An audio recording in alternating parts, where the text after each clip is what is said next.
What's going on, everybody? It's the Bulls Show, aka Aidan, and welcome to another video. Today, we've got the Chicago Bulls weekly update in relation to previous weeks. We look at the results that the Bulls have had, upcoming weeks, where we look at the games we're looking forward to, and the awards and accolades for this week to the best and worst players for the Chicago Bulls. But before we get started, please like and subscribe to the Bulls Show. Turn notifications on, and let me know in the comments below your thoughts about the Chicago Bulls week, this previous week, and what we have to look forward to in the upcoming week. It's a pretty interesting week, to say the least. I wouldn't say this was a week full of happiness and joy.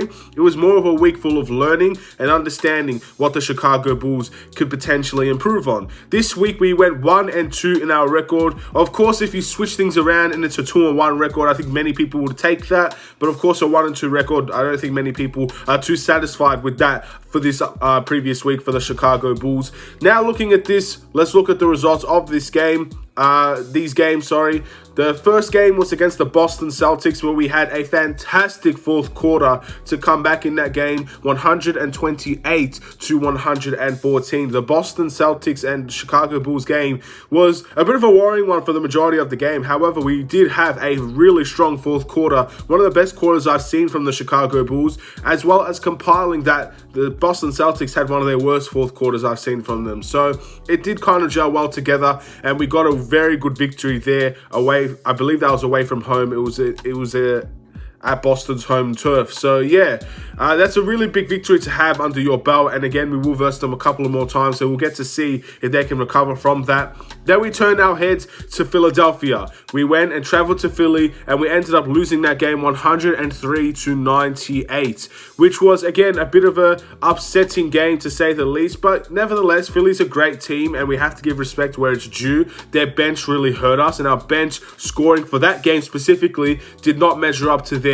It was more than double of what Philly had, more than double the bench scoring than what we did. And that's what got them to win, because Embiid didn't have a great game that game, but their bench hurt us a lot. And that's something that we have to take away from that game, and our bench needs to do a lot better in relation to future games.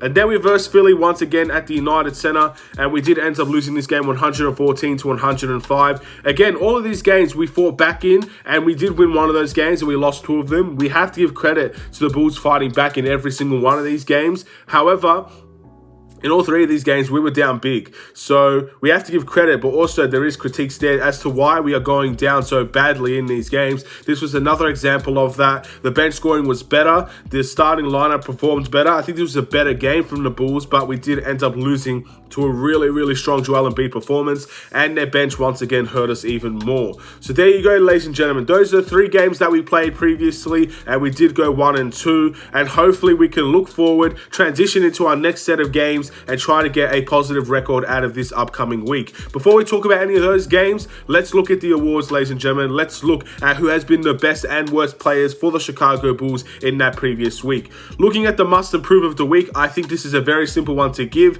and it is going to be Nikola Vucevic. I thought his week was pretty lackluster. Against Al Horford, I don't think he was terrible, but Al Horford had a phenomenal game against him. His worst offensive game in 2 years came against the Philadelphia 76ers in Philadelphia. And of course, we didn't think it could get any worse, and thankfully it was not worse than that game. But he did struggle in his last game as well against Philadelphia at the United Center, where he only dropped 11 points, 11-11, which is a good stat line, but efficiency is not there. And again, I don't need to go too much into Nikola Vucevic, because we all know the issue is that he's not making shots, and maybe the shots need to change for him over time. Maybe he does have to be a post player more than just a perimeter player. And that's something we have to deal with, and we have to wait and see if he can become that type of player, because we all believe his offensive capabilities. There's no way that he goes from a really, really, really great offensive center last year with Orlando and the Bulls to becoming a very lackluster offensive center this year. It doesn't change overnight like that. So I just feel like it's a rough start, and hopefully he can pick it up.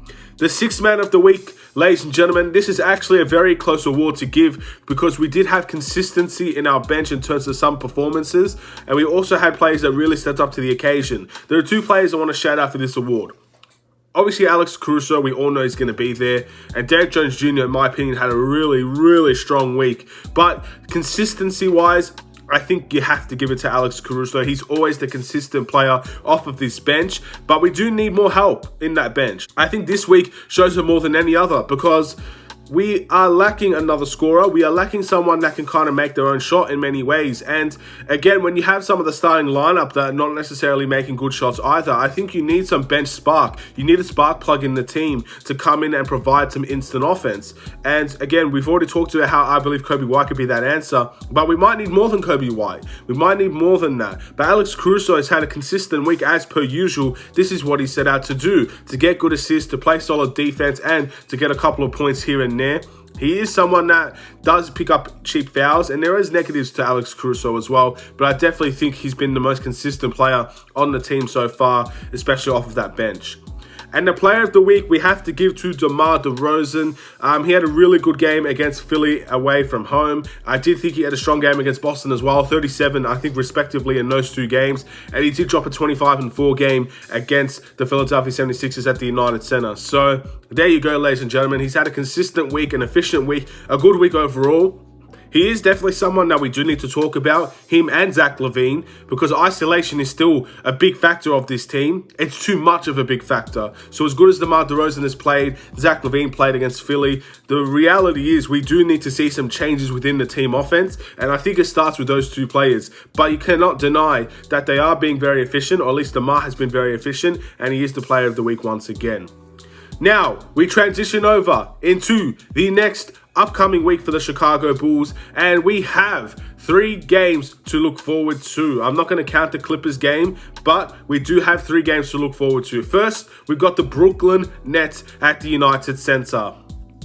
Brooklyn, I'm not really sure how Brooklyn are doing at the moment. There have been worrying signs in relation to the Brooklyn Nets, but you cannot deny that they have really big quality in their team. Their record is 6-3, so it's similar to our record. So there you go. That's going to be a really tough game for both teams, and let's see who can walk away with a victory. With the Brooklyn, there's an opportunity there, in my opinion, as there is for every team. But if we could beat Brooklyn, I think that's a huge victory under our belt. And again, hopefully that can bring momentum to now versing some of the Western Conference teams that are traveling to Chicago, as well as us traveling to the Western Conference. So speaking of, the next game is going to be against the Dallas Mavericks and Luka Doncic. Luka Doncic last year, although his team didn't beat our team, he ended up destroying the Bulls in one of those games. And that's exactly what Luka Doncic does to the majority of the teams. You cannot stop Luka Doncic. He is a fantastic player, and that's going to provide a challenge for any team, especially this Chicago Bulls team. So we need to be up and ready for that challenge. That's also going to be at the United Center. And again, we know Luka Doncic is going to hurt us. Is any other player on that team going to hurt us? Because if we can stop the entire team and Luka Doncic is the only one going off, I still think we have a fair chance to win that game as well.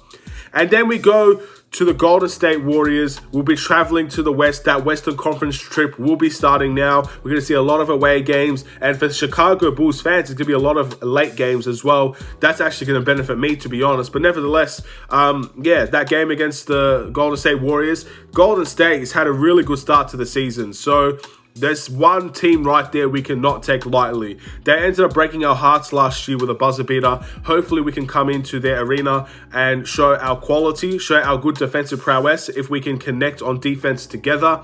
And hopefully we can walk away with a win. Again, really tough challenges ahead. Really tough games against really tough opponents. And that's just how our weeks are going to be looking for the majority of our weeks going forward. Once we get out of this Western Conference trip, we might have a little bit of an easier time.